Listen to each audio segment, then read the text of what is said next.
Bill Kenney with Focus Lab. Welcome to the next episode of the Debrief.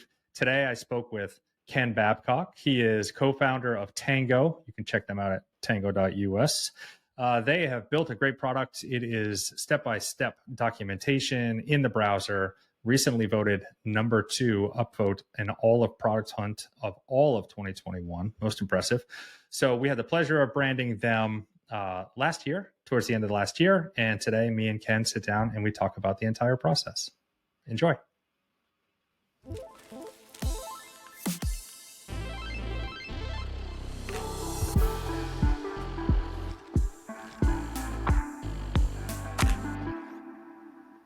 Excited to have you on. Excited to chat about your project. You're fairly fresh off of the Rebrand project with us, so this will be exciting to hear the immediate impact. I'm generally speaking with people a year or more out. Maybe we'll do that again. Maybe we'll have a second episode. But for now, I'm excited to have you on. I'd love it if you could just take a minute and tell everybody, a little bit about yourself, what your role is, what the company's doing, etc. Totally, yeah. So I'm Ken. I'm the CEO of Tango. Tango, our mission is really to simplify documentation within organizations. Obviously, this has become a huge pain point during the pandemic. Teams have gone distributed. People have left teams. Knowledge has left teams. And so Tango's Chrome extension really allows folks to create documentation in the flow of work as they're completing that process. And our output is a step-by-step tutorial complete with descriptions, URLs, screenshots that easily integrates with any tool you're already using. So we're saving people a ton of time creating documentation and making sure that, a lot of that hard-earned knowledge within companies doesn't get lost. Yeah, great. And you guys have been in business now for how long? Oh man, only 2 years, but So myself and my 2 co-founders, Brian and Dan, we started this while we were at Harvard Business School in our first year there. It was right around the time that the pandemic started. We actually decided to leave Harvard Business School to start Tango. So it's been, for many people, I think this past 2 years has been the longest 2 years of their life. I would say on many dimensions, it's been that way for us too, but just an incredible ride for sure. Yeah. What a leap and what a time in history to take that leap. Props to you all for taking the leap. I know it's not easy to make those decisions. All right. So fast forwarding a little bit, you all came to Focus Lab and you decided, hey, branding is important. We should look into this, even as a 2-year-old kind of quickly growing company. So my first question that I always lead out, and the reason I ask this, because I think there's a lot of people that, that when they're going through and they're building their business, maybe brand isn't top of mind. It's features, right? It's like the actual product. So you're kind of like stuck in the forest. Sure. But you all had the foresight to understand that brand was important. So how did that rise to the top for you? How did you know that it was time for you to actually think about branding? Yeah, it's a good question because I think we're probably earlier in our journey than most your clients, but you would know better. But we hadn't even launched publicly when we came to you guys. And so, for us, knowing it was time to rebrand, it was a little bit more challenging because we didn't have a ton of existing users. We didn't have an existing visual identity that people were used to or a voice that people were used to. But we knew that, kind of with the strategy that we were taking, brand voice, messaging, visual identity, all that stuff was going to be super important. So for context, Tango is a bottoms up SaaS tool. So we are targeting the people that are experiencing this pain point. It's not about, hey, going to the team leader, selling some large package with a bunch of seats. It's you or I or anyone who's feeling the pain point can go download it for free and get started. And so knowing that we needed to reach those users in their moment of need, help them define their problem and help them define their solution, we knew that, product was going to be important, but like that messaging and that feel and that trust that they feel with Tango was going to be just as important. So that's why we knew it was ready to, I don't even call it rebrand, almost like to brand. That's right. Yeah. Well, props to you all for realizing that. You are right in assuming that you are earlier than most of the clientele that comes to us. And that's no fault to anybody, right? I think just not everybody realizes the power of brand so quickly, and maybe even the need for that story that you're speaking to, right? I can only imagine how crowded the market is for every tool these days. And that's where that messaging and ultimately that brand delivers, right? You need that. So you kind of spoke to that pain point you were trying to solve, but let me word it back to you and you tell me if I'm correct or if there are more. Was it really just articulating that story well so that people weren't confused about what the product actually did? Yeah, I mean, it was a little bit of that. I would say the other thing too, and what we really valued in partnering with you guys was not only the external piece, but also the internal alignment around what we stood for. So, we've got a team of 20 fully distributed across 9 states, going through the exercise of understanding, okay, what is our positioning? What is our purpose? Why do we exist? That, obviously helped shape the output that customers would feel, but also helped get our team kind of rowing in the same direction. And so that was another pain point that we were solving for too. How do you get 20 people across the country working remotely, all going in the same direction? And, the brand exercise was incredibly valuable for that. Yeah, again, props to you for understanding the value in that. It's also exciting to me, knowing where we came from as a really young company where it was like, we made logos and we made websites and that was the end of the story, to now understanding the value of saying like, no, we create so much value at the beginning of these projects, sitting down with a group that has a good idea of who they are and what they do, but are never going to take the time to carve it out and like sit down and really define that. Yeah. So we're almost like a forced hand in that effort to say, oh, you're going to sit down with us for 12 to 16 weeks, actually. And we're going to spend weeks alone up front on figuring out which direction you're going to row. I think that also what our customers find is they don't understand maybe how valuable that was even going to be. They just think, oh, that's part of the exercise. We can't wait to get to the other stuff. And then they're like, wow, that was actually really helpful. So when you realized it was time to go through this process and you're like, okay, great, we're going to do it. We know it's valuable. Then becomes the next pain point for our customers, which is, well, who do I work with? What am I even looking for? So like, how did you all determine that? Yeah, I mean, we looked at a bunch and, there's different suites of offerings. Some people are more just like website focused. Like you said, some people are more logo focused. And that to us felt sort of like a quick Band-Aid solution. We had a logo, but it was, we had a logo, we had a color scheme, we had all this stuff, but it was very fragmented. The way it came together was very fragmented. And so when we approached those firms, that felt like adding another fragment to a brand that wasn't consistent. And so we wanted to work with a partner who would be able to help us set the foundation and really be like a holistic view of what our brand could be. And, being that we're so early, it would be a brand that could scale itself. And so, that was a big thing that we thought about too. Which partner is actually going to help us get to a point where we can scale the brand? And then just, to speak to Focus Lab specifically, I think the thing that I appreciated the most was the emphasis on process. So, the operating cadence, the timelines, sort of forced, unified voice around feedback. I think, I knew that was going to be something that, would maybe push us or challenge us, which it did. But I knew it would be something where, that would also keep us accountable and get us to a point where we could be really proud of the outcome. As a founder, you've got a million things on your plate. Yeah. And so, that cadence, that drum beat was super valuable to me. Good to hear. Yeah, we definitely pride ourselves on that. I think what we try to do is create as many guardrails as we can to say like, this is the process and it works and it's going to keep us on track without keeping it so limited that it's not, flexible to the ups and downs that are natural within any project. I think up front, I'm assuming, and you could say yes or no to this, that also when you're trying to find a partner and you're like, I need something, I'm only get to meet with them a couple times, so I need to find something I can latch onto and have some type of fear removed and some type of trust built. And I do think that drumbeat cadence in how we talk about process at least removes some of the fear of like, okay, there's at least a process and it's sound. Yeah. I might still struggle signing off on a logo, for instance, but like there's a process. Like we're just going to go through the process. Right. Well, and we knew that every step along the way was building towards something. I think that helped a lot as well. Great. Awesome.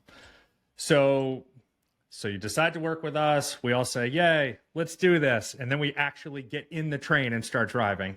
So, so now I'm going to ask very like in project, and there's only 3 questions here, but it's a fairly long project. Your project was what, 12 weeks in there somewhere, give or take? Yeah, I think, let me think. We kicked off in June of 2021. Yeah. So 12 weeks, that sounds about right.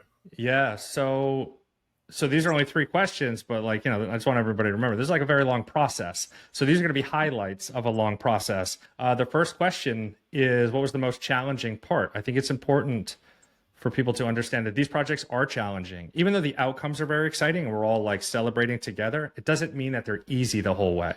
So what was the most challenging part of the project from your perspective? Yeah. I mean, I think, I think for us, as a founding team, I think of it as almost like, a 3-circle Venn diagram. And most of the time we're operating in the middle of like what we think of the brand, and how we want the brand to sound and feel and look. And I would say that's like 90% of the time. But this project really pushed us to think about that 10% where, I had a view, or Brian had a view, or Dan had a view. And so there were some moments where I was like, okay, we have to give unified feedback by Monday. And we had some, I won't say heated, but we had some discussions where, we kind of said, okay, you know what, one of us is probably going to disagree, but like, let's commit to it. And this is what we're going to go with. And so I think that was challenging. I know that's not as much, part of the work with Focus Lab, but it was a lot of these like we had these existential crises sometimes where we're thinking about, okay, how do we frame our feedback back to them, and where do we land on this? And we'd be 3 different points along the spectrum. Yeah, 3 founders definitely adds a level of complexity, so it doesn't surprise me that was the most challenging. Having said that, I think that is generally the most challenging part of the project for most of our partners, though, because it's never a single person, right? It's always a group. It's not necessarily always 3 founders, but it is a group of people within the company that are going to have, different opinions. What do you think helped you navigate that? Yeah, I mean, I think there are a few things. Obviously the early homework around brand attributes, we sort of kept those front and center in all of our discussions. So, for us, it was the attributes that we wanted to embody was focused, approachable was another one, and then effortless. So those are the 3 things. And whenever we felt like we were straying too far from that, that's what really helped anchor us and reel us in, which is really helpful. And then, I think the other thing too, and we just stress this internally as a team, is like, nothing's personal. Let's do what's best for the business. And so, I think those 2 together, we would always end up with a viewpoint. Yeah. Great. Okay. So that's most challenging. What was the most rewarding part of the project? Yeah. I think this is probably that piece that gets most people excited, is when you transition to the visual identity. We like I said, we value the written style and the verbal identity. We value that a ton. But then when you took that and actually turned it into, something that had a look and feel, that was a real aha moment for us. And thinking through the options and, how much of it embodied some of those brand attributes, but also that mission and purpose.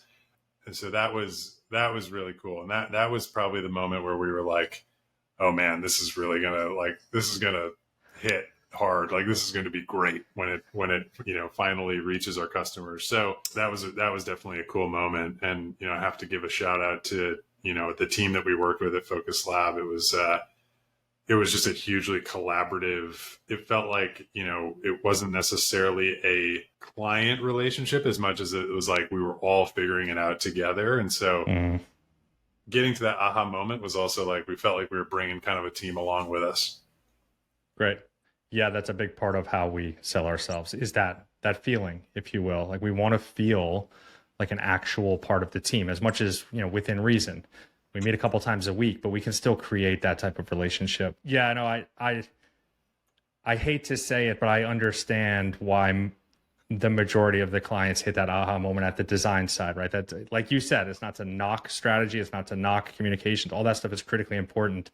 I think design is just inherently easier for everybody to consume, right? It's visual. They just look right at it and go like, oh, that's making me feel a certain way. Right. And now, even funnier, we generally got into design in the early days of our company by like the third week, maybe. Now there's all of this really powerful and important legwork. And then design doesn't even drop to like, 6 or something. You've got 3 weeks and then you get some comms work, and then, you're in that like 4 to 6 week range before you even see the first thing. I can also imagine how that is also pretty exhilarating at that point. You're like, whoa, it's coming to life. It's like when you build a house and you finally show up and like sheetrock's finally on the walls as opposed to studs everywhere, maybe. Totally. But shout out to the strategy and comms team. That means nothing about the value that you bring. All right. So what was the most surprising aspect of the project? We didn't ask this, we didn't mandate this of anyone on the Focus Lab team, but folks downloaded the products. Like, they downloaded Tango and they spent time with it, and they understood, what our product experience looked and felt like and how that would relate back to the brand. And so I think, just from building empathy for the end user and the person that's going to consume the brand, that was something that, like, I'll always sort of remember that, seeing Bud and Idoya like sign up for the product and start using it. I was like, oh my God, this is amazing. So that was really great. Great. Love it. Yeah. We have 2 core values of the 6. One is strive for excellence, right? So it's like, go the extra mile, go above and beyond when and where possible. And then the other one we have that relates to this is own the work, which is also don't just sit back and wait to be suggested something. If you see an opportunity, like, own it, like, go after it, go check it out. So I'm happy to hear that. Shout out to Idoya and Bud. So, okay. So we've gotten through the project. Obviously the project is launched. Y'all had big hit on Product Hunt and all that. Was that number 2 most upvoted the entire year? So we ended up being the number 2 most upvoted product of the year, which is pretty wild. 32,000 products launch on Product Hunt every year. So number 2 is pretty good. Number 2 is pretty good. Yes. You should be proud. And we're proud to have played whatever part we played in that. It's certainly, brand isn't everything, but there's value there. And if we're able to add to the value, then great. Then we're doing our job. That's ultimately all of that we're trying to do. So let's talk about post-project then. Let's talk about how the brand's been performing, what you're seeing kind of in the market as a result of the new brand and things of that nature. So yeah, I guess the first question would be like, how is it performing? Number 2, obviously we got that. Yeah, no, I think, you're right in that it's hard to isolate, exactly what is a result of what, but that's also just the challenge of startups. But I would say, it's performing incredibly well. We've, like I said, bottoms up strategy. The end user is the person who goes and downloads Tango and uses it for the first time. And so, there needs to be kind of these synapses firing between, like, I have a problem, I'm looking for a solution, and like, this is the right solution. And so, a lot of that messaging, a lot of that brand voice and tone is resonating. Product Hunt was one piece of success, that we had, but I would also say too, the growth that we've seen just in the number of users is astounding. I mean, we've been live for 5 months. There's close to 40,000 users of Tango, and most of that is organic and referral driven. That means that something's landing. So, the brand is performing really well externally. And then I would say internally, a lot of the artifacts that we left the project with, the style guides, the sort of design system around the brand, that's allowed us to scale really, really well. So, we leverage kind of your guys' brand support team, as well as, some of our own internal visual designers. Everything's really easy and malleable. And so, it's something, like I said, when it came back to kind of the reason for doing this is really setting a foundation as we've hired people, as we brought people on, they're using stuff in the new brand. They're able to use it to scale their work. So I think that's also pretty powerful. Great. And I'm guessing you couldn't do that before with the old system, which is kind of the next question, right? Like, what couldn't you do under the old system? Yeah, no, I mean, there were the old system. It was hardly a system. It was a set of colors and a logo. And so, and it got us, it got us as far as it did. But I think, yeah, it didn't allow us to do a ton. And I actually think there was a point where, from an accessibility standpoint, when we were building out the product, kind of our old color scheme was failing, on accessibility. And so we needed to almost like strip down the product. The product before the rebrand almost looked sort of gray. And so yeah, it wasn't even really connected to a site that had, a lot of really powerful, bold colors. And now, things feel and look a lot more consistent. Do you feel like you have a clearer way to speak about your company now as well, having gone through this? Yeah, totally. We just went out and did our Series A fundraise. We thought about the narrative and what story we wanted to tell, not just building the deck, because obviously the brand makes its way into that too, but really, like, what is the story we want to tell? How are investors going to respond to that? It was just very clear, like setting that narrative about who Tango is, what Tango is going to become, why a lot of these early signs are super exciting. That came together really easily and allowed us to have a pretty seamless process. Great. Yeah, there you go. Strategy and comms team. There's your win at the end of the damn design, always getting the show in the middle. Yeah, I asked that because I feel the same way, quite honestly. So I was curious kind of what your experience is. Focus Lab rebranded itself not that long ago.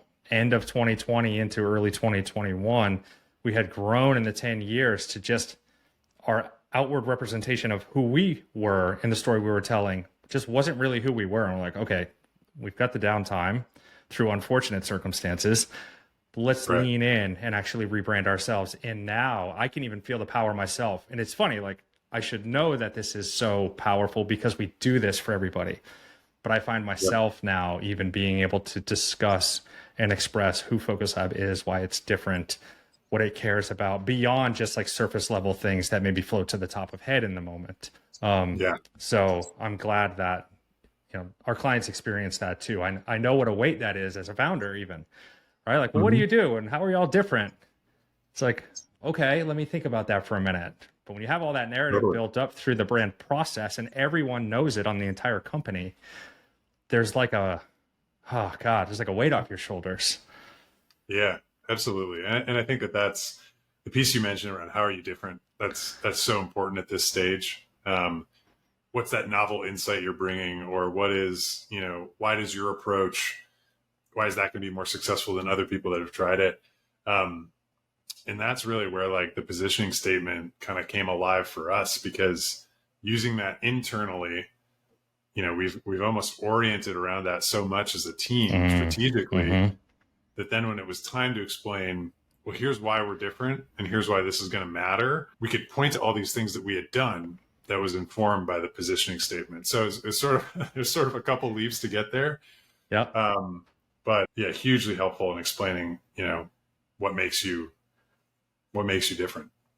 Yeah. Cause without that clarity and in that moment, you're saying, okay, we're going to go Series A, we're going to raise, we're strong enough at this point to be able to do it. But then you're then forced to sit down in a shorter timeline in an uncaressed way to figure out that story in the moment for the A. But having gone through the rebrand exercise, you go into that A with all of that already decided and figured out, even though that wasn't necessarily the exact goal. You didn't say we need to figure all this thing out so we can get the A, but you knew that would be an outcome. And I'm glad to hear that it makes a huge difference in that effort. So was there any unexpected upside that you weren't accounting for? Any kind of wins that you were like, wow, I didn't even think we would benefit in that way?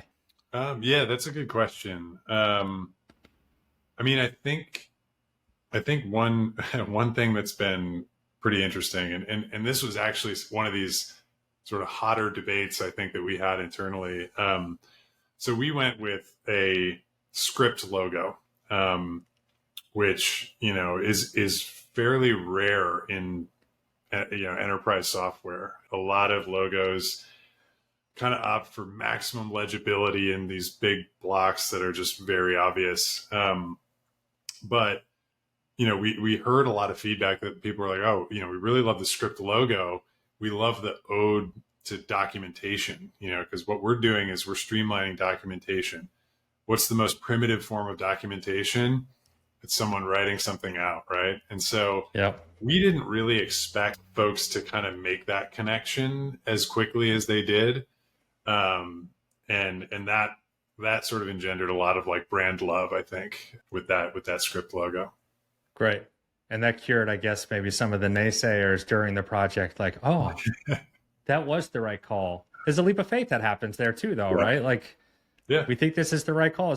You never really know. It'll never be detrimental, right? It's never going to like bring the whole company down. Sure. I'm glad to hear that worked. You're right. I think enterprise tech, which is the 98% of our clientele, it is a bit of a hurdle to get them outside of that sans serif kind of logo type of feel. I think that world is changing, though. I think everyone's starting to realize, oh, everybody has that. I have to be different than that. It's no longer that's what the cool cats are doing.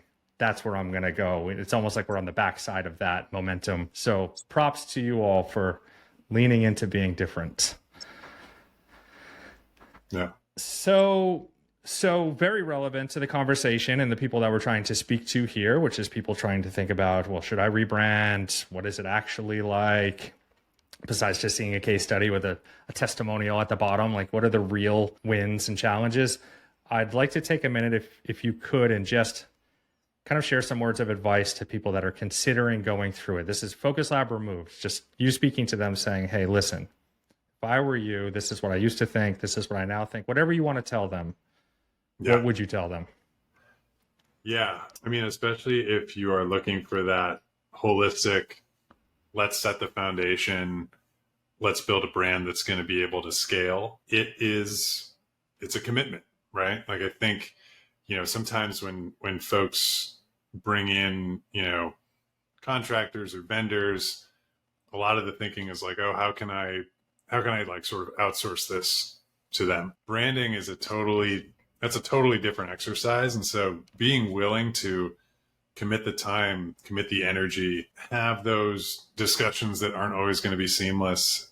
That's really the advice that I would give, because, in order to end up with an outcome that you're really happy with, it still needs to kind of embody, what you want to see the brand being and those attributes that you define very early on and how you think that brand is going to scale and evolve. So it's not something where, Focus Lab or any branding agency you go with kind of goes behind the curtain and then comes back and is like, oh, here it is. We figured it out. Be willing to make that commitment. And, I'm sure that if you do, you'll be happy with the end result. Well said. It is so important for people to realize the level of commitment, money aside as well, just the time commitment.